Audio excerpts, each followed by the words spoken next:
it seemed like the world awakened to you guys, I mean the SHEILD. Were you involved in the creative of the SHEILD? Did you have any input in the SHEILD? Were there other guys that were considered as potential members of the SHEILD? Let's talk about that period of time, because it seemed like it launched three distinctly different guys in three distinctly different careers. But the faction made it work to me. How did that come about? Were you involved in the planning of any of that, or did you say, hey, you're booked?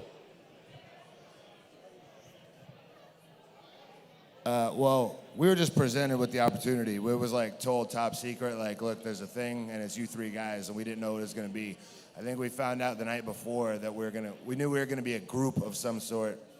I still to this day don't know who came up with the name The SHEILD, but I remember we found it out in the car, and we're like, The SHEILD, that's pretty sick. So we didn't know what it's going to be. The original idea for it, it was tied to CM Punk. CM Punk was a champion, and it was like he needed heaters to, shield his title. I guess is probably where the name originally came from. And we showed up there, and they had these, they want us to wear these like turtlenecks and combat boots to like, I don't know if those were supposed to look like security guards or what it was. They actually had physical shields for us that said SHEILD on it, like riot shields, and billy clubs, which would have looked really fucking stupid. One of us would have tripped and fallen getting into the ring. I actually was really into it at first. I was like, look at this fucking thing. Cool. I'm going to whack somebody with this billy club. And then in retrospect, we would have looked really foolish with riot shields and billy clubs. And somebody would have tripped and fallen and gotten into the ring, and that for sure would have been me. So that would have ended my whole career right there.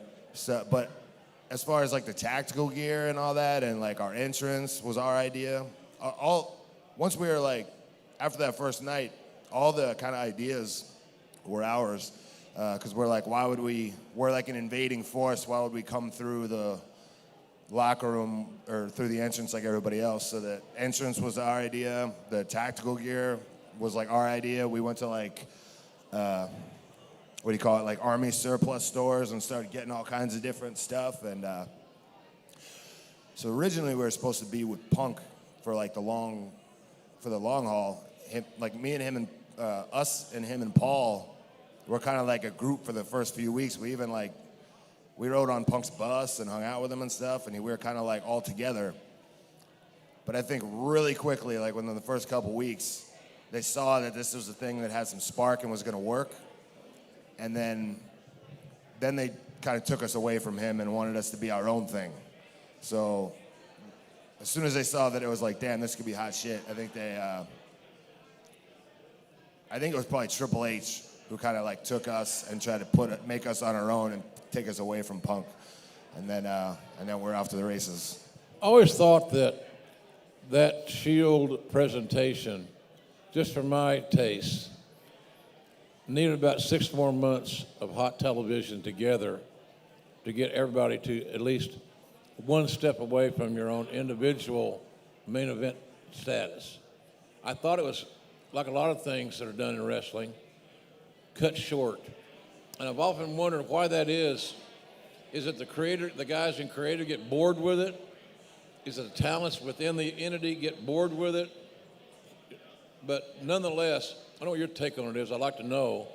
I thought that you guys had more legs and could have been stronger individually if you'd stayed together a little bit longer in the faction.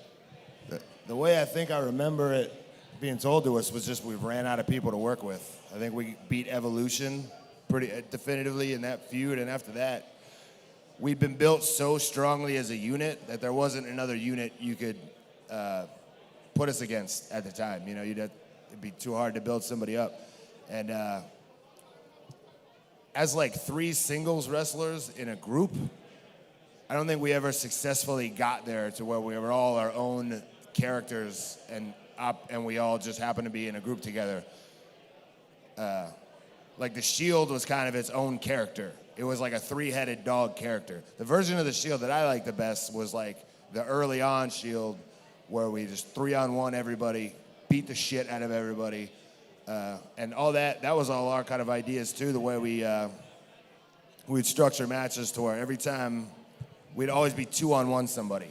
And as soon as somebody would take somebody out, then the other guy would be back on. So we developed this whole style of like 6-man mayhem that we kind of came up with and perfected, on our own. And that people started to like us just because, we're just 3 young dudes beating the shit out of everybody, and they liked it. Yeah, what's not to like? You got 3 new guys, a lot of charisma, and they're beating the hell out of people on a nightly basis. Dude, and you were there. We were pasting these motherfuckers at the beginning because it was told to us. I remember the first night we were attacking Ryback, and I remember CM Punk pulling us to the side and being like, because at this point we were like with him, and him being like, this is probably just paranoia because Ryback is a sweetheart, but he was like, people are going to be told not to sell for you. Somebody's probably in Ryback's ear telling him not to sell for you. So make sure he does. So that was all we needed to hear. I was like, well, fuck him then. So we literally just beat the shit out of him because I'm like, there's 3 of us.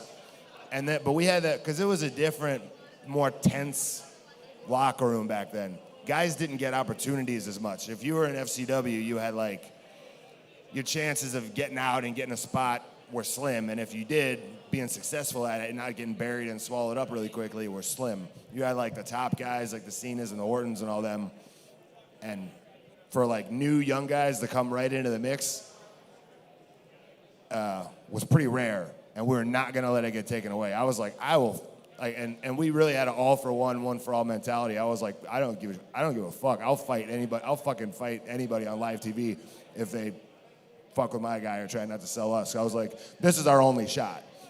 So we were fucking busting people's nose. I'm swearing way too much, I apologize. That's just how I talk. I can't not swear. But we were like bloodying people's noses and like people were getting upset about it. Like there are people who are complaining about it. Like I won't mention any names, but like there are people who didn't like it. But we were also told like keep doing it. Because it created a good like atmosphere, But then once we started having these matches, then people started to want to work with us, and then they're like, "Oh shit!" So for the first few weeks, we were like, people were giving us dirty eyes and dirty looks, and like these new fucking Shield guys, fuck them. The big cowboy probably bonus you for laying your shit in. He liked people get kicked in the face. He's the guy that had the famous rule, and I know it to be true. If you lose a fight in our territory to a civilian, meaning a fan, you're fired. Period. No matter who you are, where you are on the card, includes JYD on down. If you go into a bar and get your ass whipped, you're fired. And people say, oh, that didn't happen. Yeah, oh, yeah. It was real. But we had Dr. Death. We had Duggan. We had the Steiner brothers. Our guys didn't lose many fights. And they enjoyed having them. That's before all the ambulance-chasing lawyers that are looking for a 30% deal on a lawsuit. So in one era, that would have been extremely well perceived. I can see in the WWE locker room, at times, sometimes I sensed a softness there because they're more into stylistically wrestling than the fundamental toughness, intensity of what you bring. Hey, it's Conrad Thompson. Thanks for checking out the podcast here on YouTube. Be sure to hit the subscribe button and the notifications bell so you get a notice anytime we upload some new content. And go save yourself some money right now. If you're in a 30-year loan or you have credit card debt, it's not a matter of if I can save you money. It's a matter of how much. Find out right now for free at SaveWithConrad.com.